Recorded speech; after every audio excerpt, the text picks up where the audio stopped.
1926년에 독일어를 사용하는 유대인인 카프카라고 하는 사람이 소설을 하나 냅니다. 물론 이 사람은 1924년에 죽었기 때문에 그 친구들이 2년 지난 후에 책을 낸 거죠. 그 책 이름이 바로 성이라고 하는 책입니다. 눈보라가 몰아치는 어느 추운 겨울 저녁에 K라고 하는 이니셜을 가진 한 주인공이 어느 성에 속한 마을에 도착하게 되죠. 자신은 토지 청량 기사인데 백작의 부름을 받고 성을 청량하기 위해서 왔다고 합니다. 그래서 성으로 들어가는 길을 알려달라고 수많은 사람에게 부탁하고 자신이 직접 가보기도 하지만 모든 방법이 실패합니다. 도저히 성으로 갈 수 있는 방법을 알 길이 없는 것입니다. 그래서 그 성에 들어가지 못하고 모든 사람이 성이라고 하는 거대한 이 권력의 노예가 되어서 살아가는 인생을 결국은 깨닫게 되죠. 오늘 본문에도 거룩한 성 예루살렘 성이 나오고 그 성에 들어가기 위한 인간의 노력이 나타납니다. 오늘은 어떻게 하면 그 거룩한 성에 들어갈 수 있을지 살펴보도록 하겠습니다. 첫째로 새 예루살렘은 어린 양의 아내입니다. 9절입니다. 7 대접을 가지고 마지막 7 재앙을 담은 7 천사 중 하나가 나와서 내게 말하여 이르되 이리 오라 내가 신부 곧 어린 양의 아내를 내게 보이리라 하고 마지막 7 재앙을 담은 7 대접 심판이 끝나고 되었다라고 소리친 천사가 어린 양의 아내를 소개합니다. 심판이 끝나면 새로운 시대가 다가오는 거죠. 그래서 새 예루살렘은 장소의 이미지가 있지만 오늘 이 본문에서는 장소가 아니라 바로 어린 양의 신부라고 소개합니다. 큰 성 바벨론은 멸망했지만 또 다른 성인 거룩한 성은 영원토록 존재한다고 말합니다. 신부가 아내로 불리려면 혼인을 해야 되겠죠. 결혼식 당시에는 신부로 불리지만 그러나 그 결혼식이 끝나면 이제는 아내로 불리게 됩니다. 그래서 어린 양의 아내라고 하는 것을 강조한 것으로 봤을 때 모든 예식이 끝나고 이제 정식으로 예수님의 아내가 된 신부, 그 신부의 모습이 뭐라고요? 거룩한 성 새 예루살렘이라고 하는 형태로 하늘에서부터 내려왔는데 그것을 설명하고 있다는 것이죠. 어린 양 신부는 바벨론에서 나와 세상 죄에 참여하지 말아야 하죠. 여러분 요한계시록에서 그곳에서 나오라고 소리치는 장면이 있잖아요. 바벨론에서 나와 했는데 그 천둥 같은 소리를 듣고 세상과 짝하지 않고 바벨론에서 나왔어. 오히려 그리스도 영광에 참여한 자가 이 신부가 되는 거죠. 세상의 미련을 버리지 못하고 세상을 바라보면 어린 양의 신부가 아니라 소돔 고모라를 바라보다가 소금 기둥이 된 롯의 아내가 되는 것이죠. 나는 그리스도의 아내가 될 것인가, 롯의 아내가 될 것인가는 아주 작은 차이인 것 같지만 천국에 들어가느냐 아니면 영원한 소금 기둥이 되느냐의 갈림길인 것입니다. 그런데 우리 힘으로는 세상을 버리지도 못하고 떠나지도 못합니다. 심판을 통해 내가 그렇게 애지중지하던 바벨론이 땅바닥에 던져지고 불탈 때 그때야 비로소 이것이 이 바벨론이 나를 행복하게 해줄 내가 영원토록 거할 곳이 아니구나 그때서 깨닫는 거죠. 어떤 사람에게는 돈이 바벨론이고 어떤 사람에게는 자식이 바벨론이고 어떤 사람은 집안 배경이 바벨론이고 각자의 바벨론이 많고요. 또 어떤 사람은 그 많은 바벨론을 다 가지고 있는 사람도 있습니다. 그것이 큰 소리 치고 있을 때는 내 바벨론은 영원하다고 말하겠지만 하나씩 하나씩 불타가는 장면을 보면 깨달아야 되잖아요.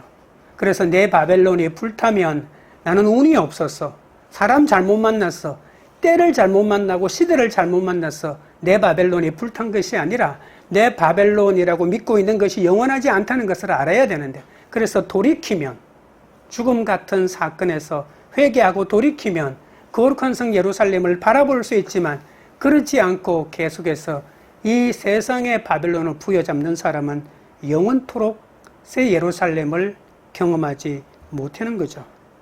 에베소서 5장에서 그리스도와 교회의 관계를, 남편과 아내의 관계를 설명합니다.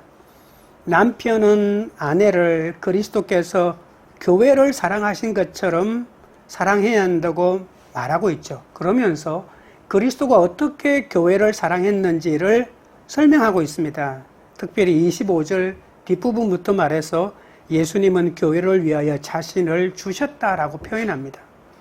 물로 씻어 말씀으로 깨끗하고 거룩하게 하시고 자기 앞에 영광스러운 교회로 세우셔서 티나 주름 잡힌 것이 없이 거룩하고 흠이 없게 하셨다고 말합니다.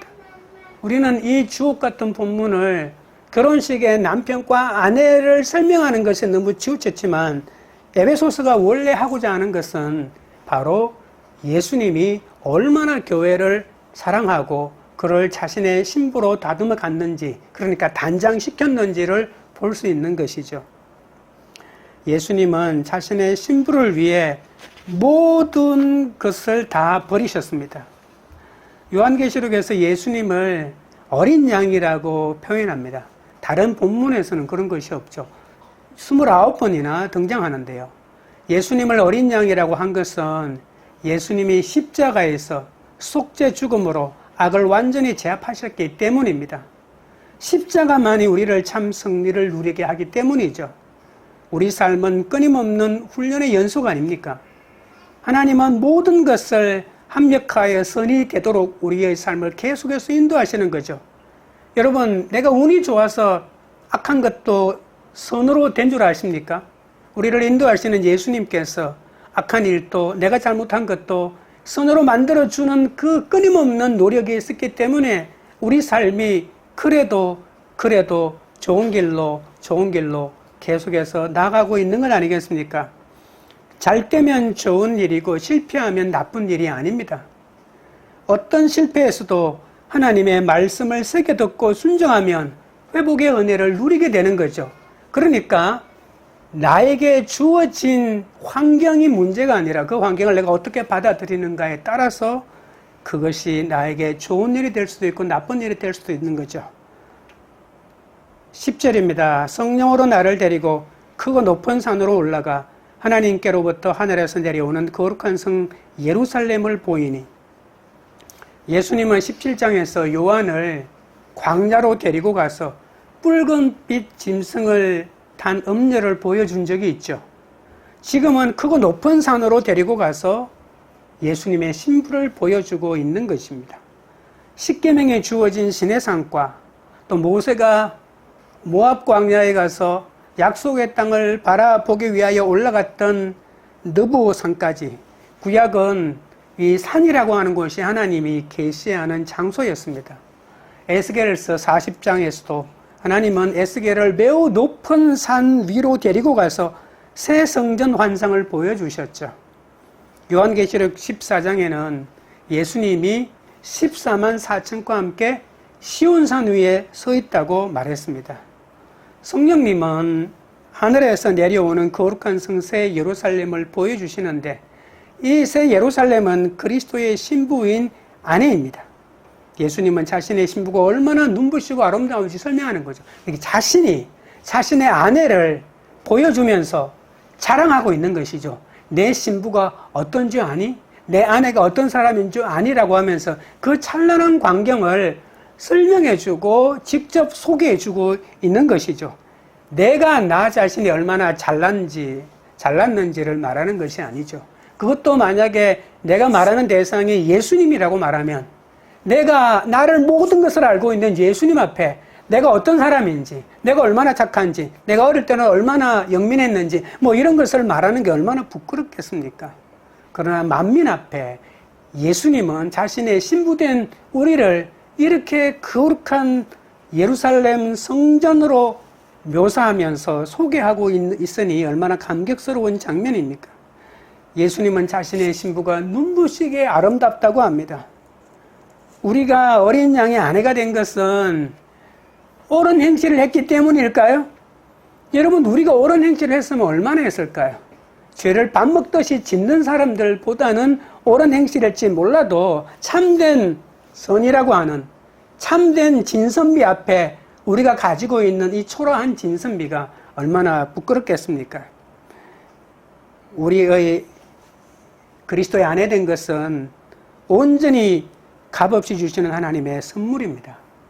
우리가 바벨론 같은 세상에서 훈련을 잘 마치면 주의 영광이 가득한 거룩한 성을 보여주시는데 이것이 바로 너다라고 이렇게 예수님이 말씀해 주시는 거죠. 그러니 삶이 초라해도 내 속에 거룩한 예수님이 계시면 나는 아름다운 신부가 되는 거죠. 내가 착한 일을 했기 때문이 아니죠. 내가 무엇을 인정받을 만큼 하나는 무슨 일을 했기 때문이 아니라는 겁니다. 육이 얼마나 무너졌느냐가 중요하지 않죠. 내가 얼마나 나쁜 놈인 줄 아느냐? 내가 얼마나 지독한 죄를 지은 사람인 줄 아느냐? 이것이 중요한 것이 아니고 내가 육이 무너진 것만큼 그 대신 그 대가로 내 영이 바로 세워졌다면 그것이야말로 예수님이 인정하는 아름다움으로 채워지는 사람 아닐까요? 11절입니다. 예수님의 영광이 있어 그 성의 빛이 지극히 귀한 보석 같고 백옥과 수정같이 맑더라. 새 예루살렘에는 하나님의 영광이 넘쳐났다고 합니다. 하나님의 영광은 아름다운 빛으로 충만하다고 하죠. 에스겔서 43장에도 성전이 동쪽에서 들어오는 하나님의 영광으로 빛난다고 했습니다. 여러분, 예루살렘이 멸망할 때 하나님의 영광이 예루살렘을 떠났습니다. 하나님이 예루살렘 성전에서 하나님의 영광으로 불을 밝히고 있는데 예루살렘이 적군의 말발북에 밟힌 것이 아니라 하나님이 먼저 예루살렘 성을 떠나버렸습니다. 하나님의 영광이 동쪽의 문을 열고 감람산으로 올라가 버렸죠. 그러니까 하나님의 영광이 떠나버렸으니까 이것은 이미 하나님의 성전이 아닌 것이죠. 그런데 새로운 성전은 하나님이 동쪽 문 나갔던 그 문으로 다시 하나님의 영광이 들어오는 겁니다. 아무리 초라한 예루살렘 불탄 성전이라도 예수님이 하나님의 영광이 다시 들어오면 그것이 바로 하나님의 성전이 되는 것이죠. 그래서 하나님의 성전이 들어온다. 이제 하나님의 성전이 못 나가도록 동쪽 문을 닫아라 라고 했기 때문에 그 불쌍한 유대인들은, 이스라엘 사람들은 지금도 예루살렘의 동쪽 문을 콘크리트로 이렇게 막아놨습니다. 하나님의 성전은 불타고 없는데 소 잃고 외양간 고치는 거죠. 성전 문만 덩그러니 남아있는데 그것을 못 열도록 콘크리트로 막아놨습니다. 성전도 없어지고 성도 없어지고 성곽도 다 무너졌는데 말입니다. 예수님의 신부들이 아름답게 단장하니 빛이 찬란하게 빛났다고 말합니다. 하나님은 인간을 하나님의 형상을 따라 창조하셨죠. 하지만 모든 피조물 중에서 가장 빛나는 이 인간이 죄로 말미암아 타락했죠. 그래서 빛이 없는 어둠의 존재가 되고 말았습니다. 사람은 원래 빛의 존재였는데 빛이 없어져 버렸죠.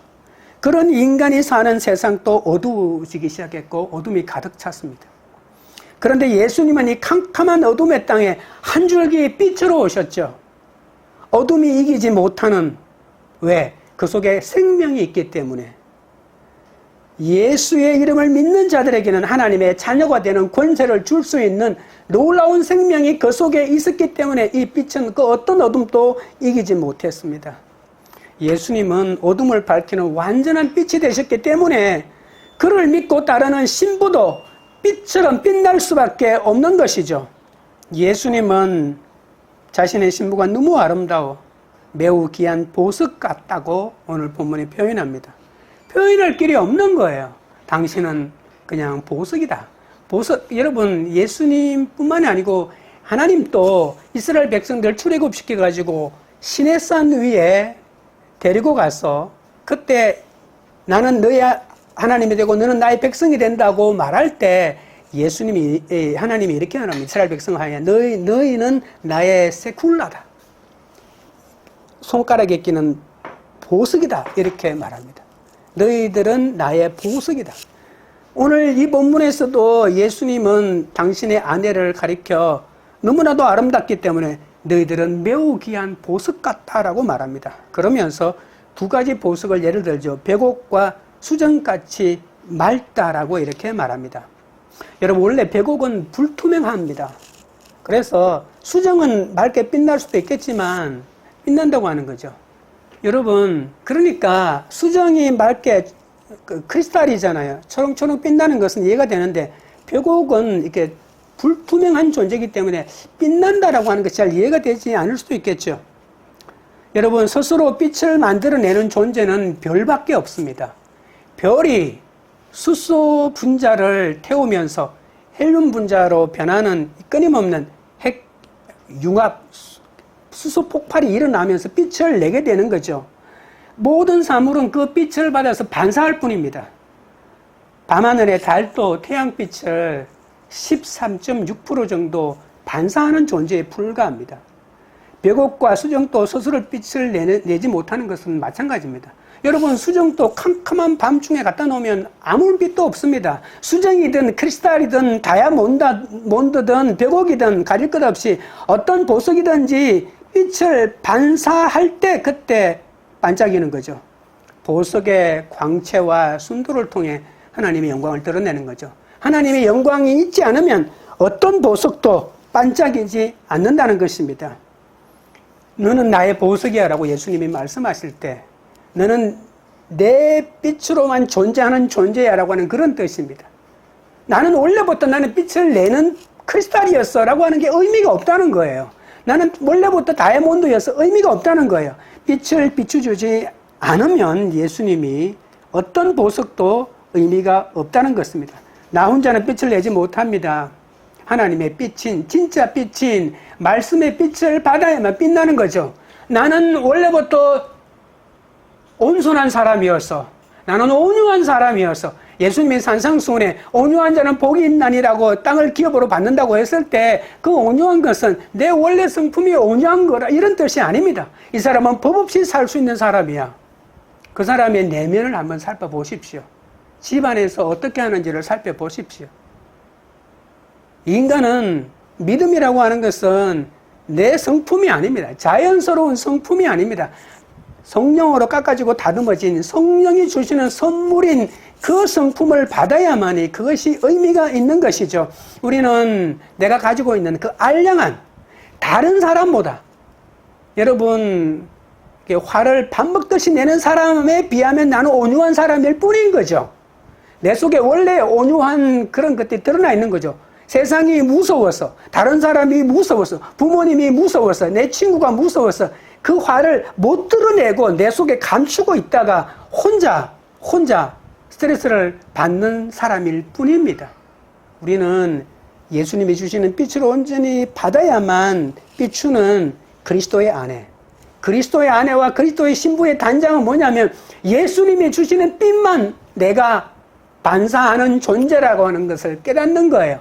난 원래부터 빛을 반사 잘하는 존재, 그런 거 의미가 없다는 말입니다. 나는 피조물입니다. 하나님이 나를 만드셨습니다. 하나님이 나의 주인입니다. 나는 죄인입니다. 나는 스스로 죄를 씻을 수 없습니다.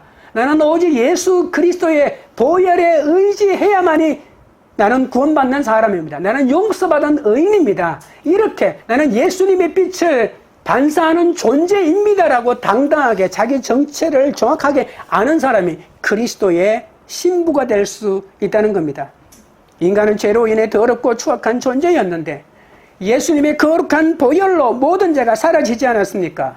예수님을 믿고 죄를 고백하면 예수님의 의로움을 덧입는 존재가 바로 예수님의 신부입니다. 예수님의 신부는 백옥과 수정처럼 밝습니다. 그 모든 것이 예수님 때문에 어떤 흠과 티와 주름이 없는 깨끗하고 정결한 존재가 된 것이죠. 내 죄를 보면 하나님 영광의 빛을 받아 보석처럼 빛나게 되는 거죠.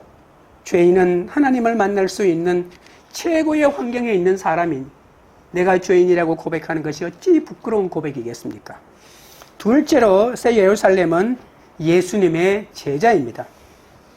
12절입니다. 12절 13절입니다. 크고 높은 성곽이 있고 12문이 있는데 문에 12천사가 있고 그 문들 위에 이름을 썼으니 이스라엘 자손 12지파의 이름들이라. 동쪽의 세문, 북쪽의 세문, 남쪽의 세문, 서쪽의 세문이니 크고 높은 성곽은 바로 새 예루살렘 성벽이죠. 성곽은 성벽을 말합니다. 새 예루살렘 성은 하나님의 영광과 성벽과 12문까지 있는 웅장한 도시입니다. 성곽은 적군에게 포위당할 때 성을 포위하는 역할을 하죠. 북쪽에 있는 흉노족을 막기 위해서 진시황이 완성했던 중국의 만리장성이 있지 않습니까? 이 모든 것들이 바로 적군을 침략을 막기 위해서입니다. 그러나 원수가 없어진 새 예루살렘 성에 적이 침략할 것을 염려할 필요는 없지 않습니까? 벽옥으로 만들어진 이 성곽은 하나님의 영광을 발산하는 목적으로 만들어진 것입니다. 새 예루살렘 성곽의 12문에 기록된 이스라엘 12지파는 바로 구원받은 성도들을 의미하죠. 이 문들은 세상을 이기고 하나님의 성을 상속받은 자들이 들어가는 문이다, 그런 뜻입니다. 14절입니다. 그 성의 성곽에는 12기초석이 있고 그 위에는 어린 양의 12사도의 12 이름이 있더라. 기초석이라고 하는 것은 건물을 지을 때 이 건축물 구조의 토대가 되도록 제일 밑에 놓는 돌을 말하는 거죠. 주춧돌이라고 하는 우리말이 있기도 합니다. 이 12기초석은 이 성전의 아름다움과 견고함을 나타내는 큰 돌입니다. 이 기초석에 12사도의 이름이 있다는 겁니다. 여러분, 우리도 어떤 상냥을 하거나 또는 주춧돌을 놓을 때 몇 월 며칠에 이것을 놓다 이렇게 기록을 해 놓기도 하죠. 예수님이 직접 뽑으신 12사도로부터 교회가 시작되었고 또 새로운 신앙 공동체가 만들어지지 않았습니까? 그러니 이 성전의 기초석이 바로 12사도로부터 시작한다라고 하는 말의 의미를 알 수 있습니다. 에베소서 2장 20절에 너희는 사도들과 선지자들의 터 위에 세우심을 입은 자라. 그리스도 예수께서 친히 모퉁이돌이 되었느니라. 예수님이 모퉁이돌이 되고 그리고 사도들과 선지자들의 틀을 닦아 그 위에 교회가 세워졌다. 그 위에 신앙이 세워졌다. 그 위에 내가 있다, 그런 뜻입니다. 교회는 사도들과 선지자들의 터 위에 세워졌습니다. 사도들과 선지자들의 사역과 순교하도록까지 정언했던 예수는 그리스도라고 하는 정언이 없었더라면 교회는 세워지지 않았겠죠. 예수님의 제자가 12명밖에 없던 것은 아닙니다. 바울도 사도 아닙니까? 12은 예수님의 사도를 대표합니다. 비록 탁월한 집안 배경과 높은 학식을 갖추어 세상에 이름을 날리지는 못한 자들이지만 예수님의 제자들은 예수님께서 친히 부른 자들이죠. 누가복음 6장 12절 13절에 보면 이때 예수께서 기도하시러 산으로 가사 밤이 새도록 하나님께 기도하시고 밝음에 그 제자들을 부르사 그 중에서 12를 택하여 사도로 칭하셨느니라. 예수님이 12사도를 뽑을 때 밤새도록 기도하셨다라고 합니다. 예수님이 밤새 기도하신 것은 감림산에서 밤새워 십자가를 지시기 직전에 기도하신 것 외에는 없잖아요. 그러니까 예수님이 12사도를 뽑을 때 얼마나 하나님의 주권적인 인도하심을 구했는지를 살펴볼 수 있는 장면 아니겠습니까? 여러분, 예수님이 공생의 사역을 본격적으로 시작할 때 생각지도 못했던 바리새인들과 서기관들이 엄청난 반대자로 들고 일어났습니다. 홀로 대처하기는 힘들었습니다. 이런 위기에서 예수님은 인간적인 방법을 의지하지 않고 산에 올라 밤이 새도록 하나님께 기도한 결과 12사도를 세워라 라고 하는 그 소리를 듣고 12사도를 세웠다는 것입니다. 여러분, 사도는 예수님께 직접 양육을 받은 정인이죠.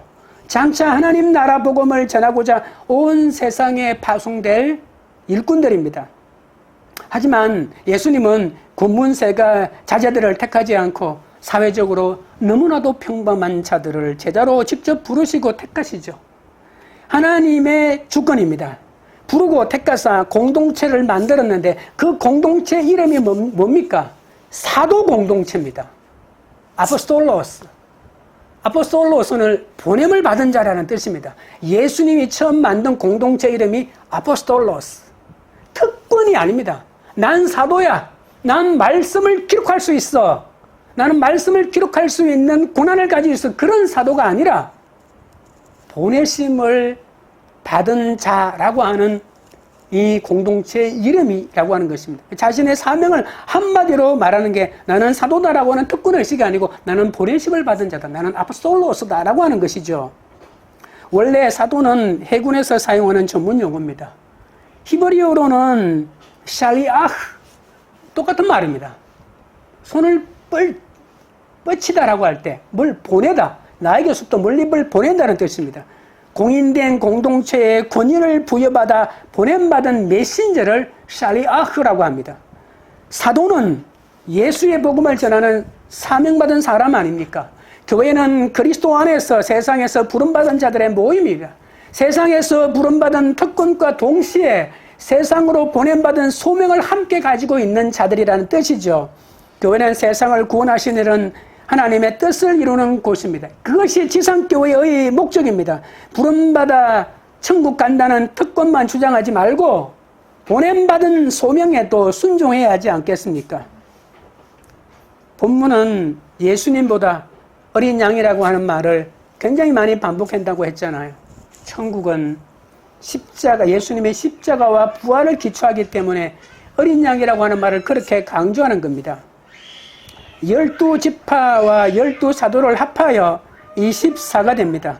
24는 구약과 신약의 두 언약 공동체인 이스라엘과 교회의 연합을 강조합니다. 둘 다 구원받은 성도로 예수님의 신부입니다. 보잘것없는 사람들의 이름이 새 예루살렘 성에 찬란히 새겨져 있는 것이죠. 예수님은 제자들의 능력과 배경을 보시고 부르지 않았습니다. 12는 문자 그대로 숫자가 아니라 구원받은 모든 성도를 상징한다는 사실을 이해하시기 바랍니다. 성곽의 높이에 상관없이 문을 통해서만 안으로 들어갈 수 있지 않습니까? 누구든지 예수 그리스도를 통하지 않고는 이 하나님의 성에 들어갈 수 없습니다. 셋째는 말씀으로 청량합니다. 15절입니다. 내게 말하는 자가 그 성과 그 문들과 성곽을 청량하려고 금 갈대자를 가졌더라. 11장에서는 지팡이 같은 갈대로 성전과 제단과 경배하는 자들을 청량했다고 했죠. 이제 금으로 만든 갈대자로 성전을 청량합니다. 에스겔서 40장 41장에도 녹같이 빛난 사람이 새 성전과 성전의 담을 청량하는 장면이 나옵니다. 예레미야서 31장과 스가랴서에도 보면 예루살렘의 높이와 길이를 청량하는 장면이 나오죠. 이 말은 뭐냐면 이스라엘 땅이 이제 회복되고 하나님은 자기 백성들을 보호하신다는 의미입니다. 여러분 시골에 가서 집을 지으려고 하면 돼지가 사는 돼지 막사를 지으려고 해도 무조건 지적도에 연락을 해서 청량부터 합니다. 우리 땅이 어디까지인지부터 청량해서 집을 짓거나 담을 쌓거나 이 일을 시작하지 않습니까? 이제는 내 땅이 회복되었다. 이제는 내가 청량한 이 땅은 이제 내가 보호해 줄 것이다. 그런 뜻이 그 속에 포함되는 것이죠. 천사가 새 예루살렘 성과 문들을 청량하고 성곽을 청량하는 것은 하나님이 그분의 교회를 친히 이제 안전하게 보호하시겠다는 그런 뜻입니다. 하나님의 임재와 보호로 다시는 눈물도 아픔도 죄인도 해도 달도 밤도 부정함도 가정함도 거짓말도 없다는 것입니다. 하나님은 영원히 성도들과 함께 하셔서 그들의 고통을 완전히 제거해 버렸습니다. 또한 예수님이 성과 문과 성곽을 청량하는 것은 신부를 청량하는 거죠. 내 아름다운 신부를 재는 거죠. 우리가 옷을 맞출 때 치수를 재는 것처럼 예수님이 친히 우리를 모든 치수를 재는 것은 우리에게 가장 아름다운 신부의 옷을 선사하기 위해서 이제 우리를 청량하는 겁니다. 예수님은 우리가 혼인할 자격도 없고 창조주와 함께 통치할 어떤 능력도 어떤 지혜도 없는 사람이라는 것을 너무나 잘 알고 있습니다.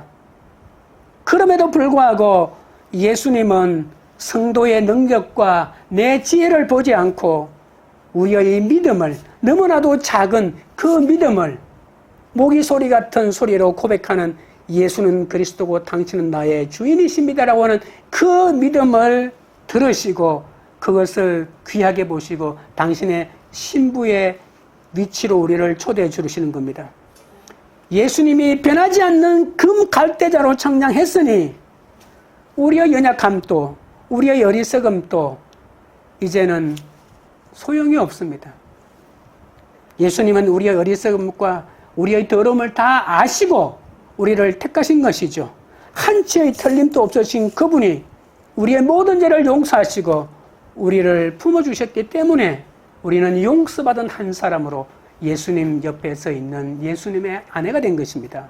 16절입니다. 그 성은 네모가 반듯하여 길이와 너비가 같은지라 그 갈대자로 그 성을 청량하니 12,000 스타디온이요 길이와 너비와 높이가 같더라. 에스겔서에 나오는 성전의 크기는 너비와 길이가 500큐빗, 손가락 끝에서 팔꿈치까지가 1큐빗이거든요. 약 45cm. 그래서 225m입니다.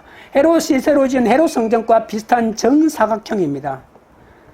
그런데 새 예루살렘 성도 네모 반듯하여 길이와 너비가 같다고 말합니다. 반듯하다고 하는 말은 생각이나 행동이 삐뚤어지지 않고 다르다는 그런 뜻이죠. 예수님은 구원받은 신부를 청량한 결과 흠과 티와 주름이 전혀 없다고 합니다. 누가 살펴봐도 흠과 주름을 찾을 수가 없습니다. 하나님의 거처는 완벽하게 균형을 이루고 있다는 것이죠. 에스겔서와 길이와 너비가 똑같은 정사각형이지만 길이와 너비와 높이라고 하는 하나가 더 있습니다. 높이 말입니다. 그러니까 완전한 정육면체입니다. 상상이 안 된다면 여러분 피라미드는 위로 올라가는 이 공간이 있잖아요. 그러니까 빌딩이 위로 올라가 있다는 겁니다. 위로 올라가 있는 이 크기가 어마어마한 겁니다. 그런데 오늘 본문을 16절 뒷부분을 보시면 가로 세로 높이가 같은데 그 한 변이 12,000 스타디온이라는 겁니다. 12,000 스타디온은 뭐냐면 2,500km입니다. 2,500km. 우리나라 남북이 그냥 1,000km 정도 되지 않습니까? 근데 2,500km라고 하면 도대체 어디까지입니까? 당시 로마 제국의 국경인 스페인에서 유브라데 강까지 이 길이가 2,500이라고 합니다.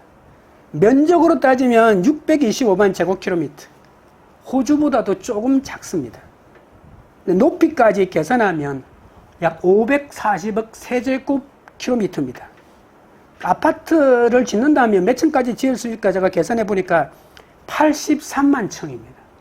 가로 호주보다 조금 작은 땅에 83만 층의 높이, 그것이 우리가 보고 있는 이 성의 크기라고 하는 겁니다. 상상을 초월하지 않겠습니까? 각 족속과 방언과 백성과 나라에서 온 어떤 모든 성도도 다 수용할 만큼 크고 어마어마한 존재입니다. 12,000 스타디온은 단순한 숫자가 아닙니다. 하나님을 상징하는 수 3과 땅의 수 4에다가 완전한 수 10의 세제곱을 한 것이 1000을 곱한 거죠.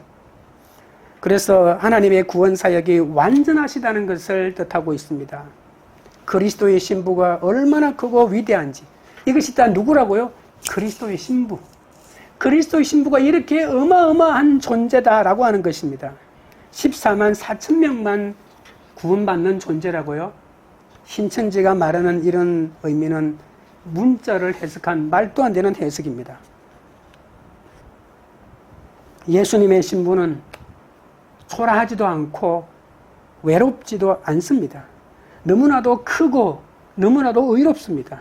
세상에서 찾고 볼품없던 우리를 예수님이 이렇게 다 만들어 주신 거죠. 17절입니다. 그 성곽을 청량하며 144규빗이니 사람의 청량꽃 천사의 청량이라. 성곽의 두께와 높이는 144규빗이 650m입니다. 이것도 144니까 12 곱하기 12. 옛 세대 구약의 12지파 곱하기 새 시대인 예수님의 제자 12 곱하기 이렇게 해서 하나님의 백성을 뜻하는 거겠죠.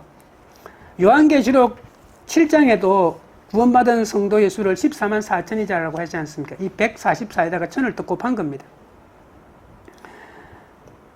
여러분, 각 나라와 족속을 불문하고 시대와 공간을 초월하고 어린 양의 피로 구원받은 이 구원함을 얻은 모든 성도를 하나도 빠짐없이 포함한 숫자가 바로 이 114만 4천입니다. 내 노력과 내 행위와 내 공로가 아니라 하나님 나라의 백성이라는 것 때문에 택함받은 그 사람의 숫자입니다. 이 14만 4천은 짐승이 일으킨 끔찍한 박해 속에서도 그리스도에 대한 충절을 지키고 환난을 이긴 자들 아닙니까? 내 생명을 포기하면 사탄을 이긴다고 하지 않았습니까? 그리스도에게 충성을 다하여 그리스도의 깃발을 달고 만국을 복음으로 이끌 메시아 군대의 숫자라고 하지 않았습니까? 성의 높이는 2500km인데 성곽은 650m니까 너무 초라하네? 너무 안 맞네? 이렇게 생각할 수 있지 않겠습니까?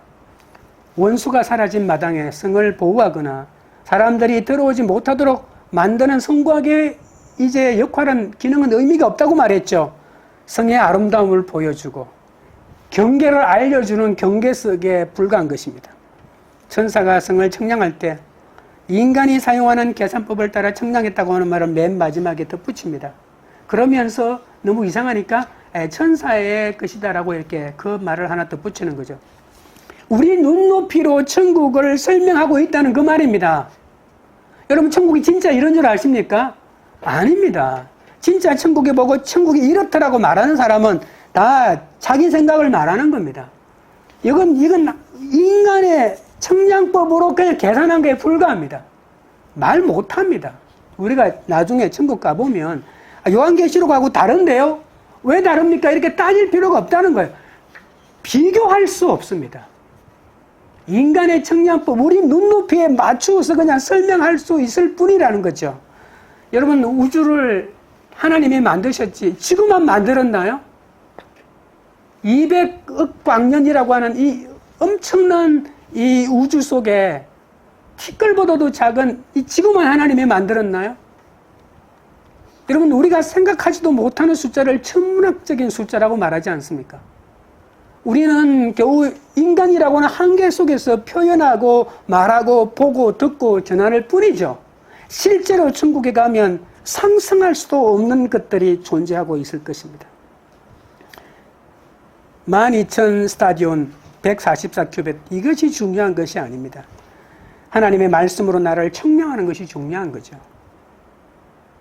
천국에 가면 모두 특별 계시가 다 열리지 않겠습니까? 천국에 있는 성도는 여자가 낳은 자 중에서 가장 크다는 세례 요한보다도 우리가 더 크다고 하지 않았습니까?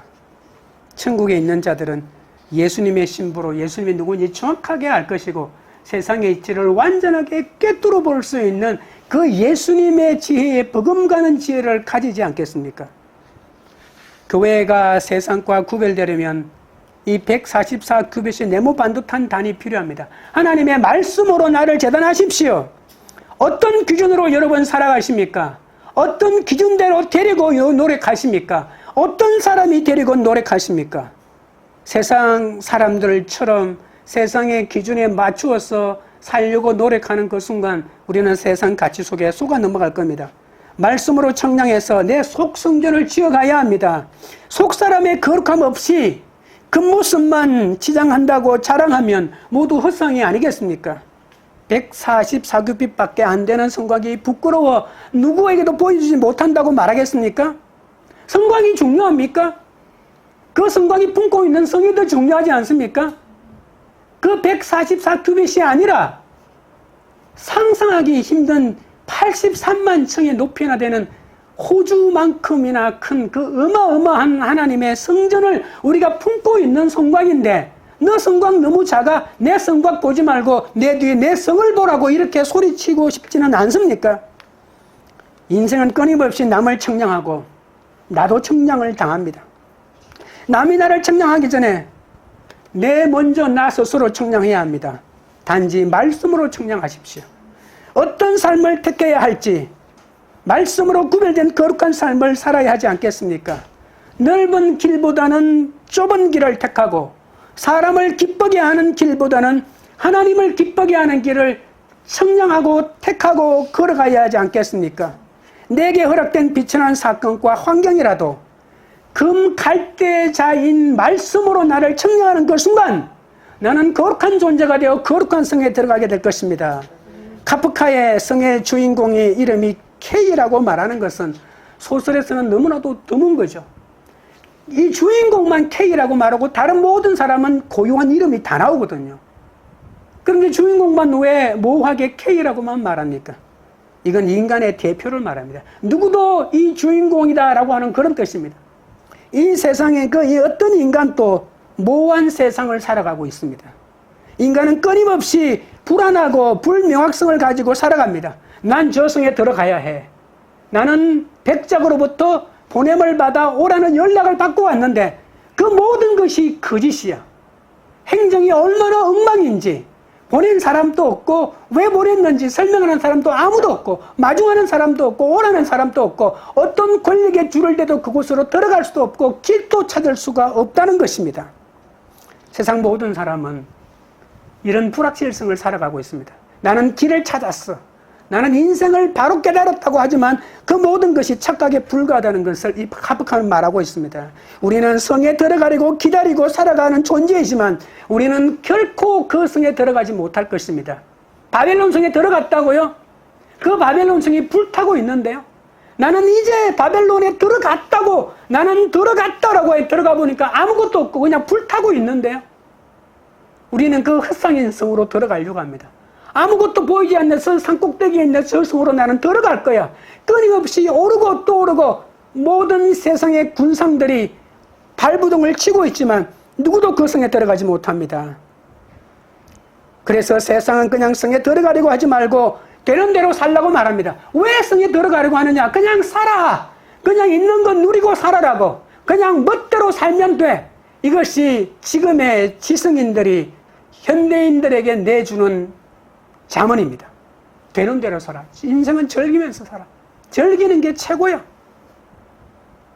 우리는 불확실한 세상을 살아가지만 여기에 한 가지 길이 있습니다. 바로 예수 그리스도입니다. 예수 그리스도만이 영원한 도성으로 갈라가는 유일한 길입니다. 예루살렘으로, 새 예루살렘으로 인도하는 길은 오직 한 가지 긴 예수 그리스도밖에 없습니다. 그 길은 길이요 진리요 생명 되십니다. 오직 예수 그리스도를 통하여 거룩한 새 예루살렘으로 입성하는 여러분 되시기를 주님의 이름으로 축원드립니다. 말씀을 맺겠습니다. 새 예루살렘은 어린 양의 아내입니다. 삶이 초라해도 내 속에 거룩한 예수님이 계시면 나는 아름다운 신부가 됩니다. 육이 무너졌다 할지라도 중요하지 않습니다. 나를 당신의 아내로 맞이하려는 주님만을 바라보십시오. 새 예루살렘은 예수님의 제자입니다. 보잘것없는 나를 제대로 불러주셨으니 끝까지 복음을 전하는 메시아의 군대로 살아가시기 바랍니다. 새 예루살렘은 말씀으로 청량합니다. 속사람을 금 갈대대로 청량하여 세상의 넓은 길이 아니라 하나님을 기뻐지게 하는 좁은 길을 가는 사람들입니다. 어린 양의 아내로 천국문을 열고 모호한 바벨론 성으로 들어가려고 발부둥 치지 않고 거룩한 성에 입성하는 여러분 되시기를 바랍니다. 찬양 드리고 기도하겠습니다.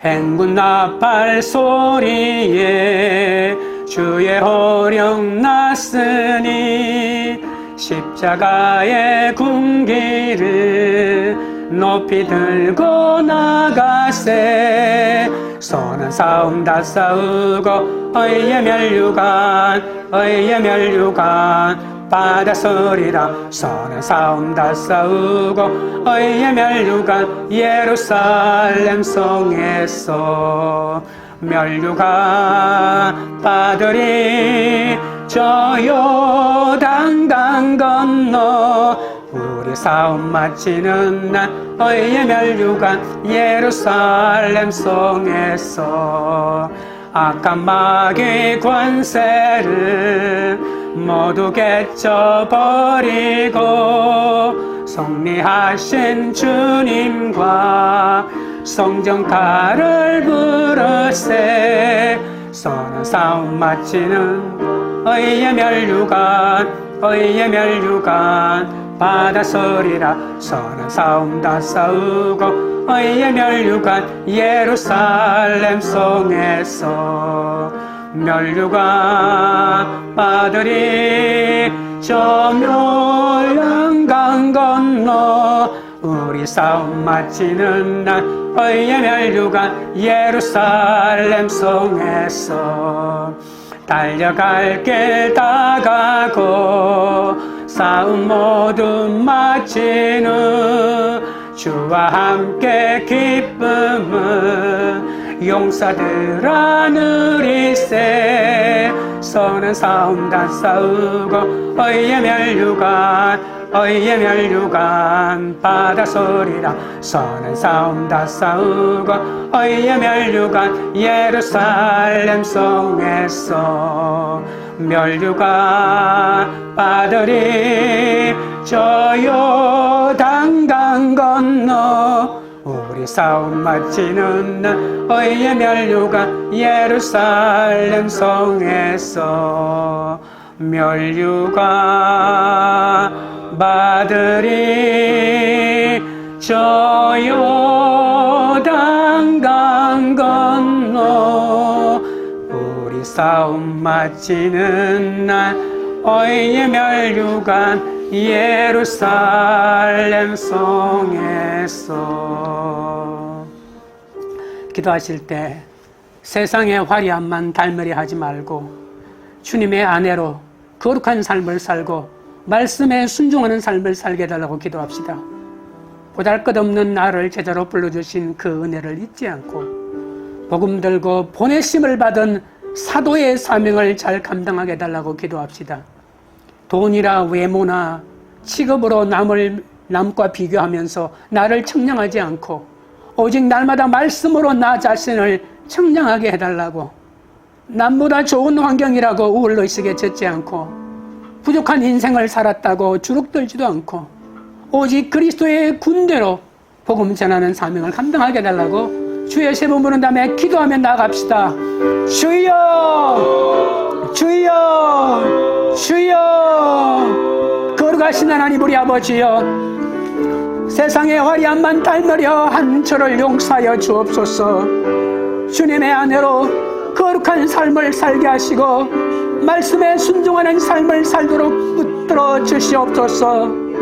보잘것없는 나를 제자로 불러주신 그 은혜를 잊지 않게 하여 주옵소서.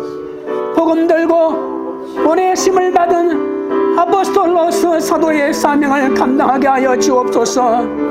돈이나 외모나 직업으로 남과 비교하면서 나를 청량하지 않게 하여 주옵소서. 오직 날마다 말씀으로 나 자신을 청량하여 주시옵소서. 남보다 좋은 환경이라고 우울의식에 젖지 않게 하시고 부족한 인생을 살았다고 주눅들지 않고 오직 그리스도의 군대로 복음을 전하는 그 사명을 감당할 수 있도록 우리 아버지 하나님이여 함께하여 주시고 역사하여 주시옵소서. 하나님 아버지, 주님은 나를 당신의 거룩한 아내로 맞이해 주셨습니다.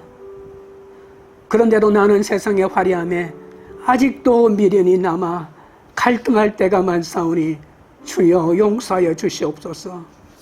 말씀에 순종하는 거룩한 삶으로 그리스도의 아내다운 삶을 살아가도록 인도하여 주시옵소서.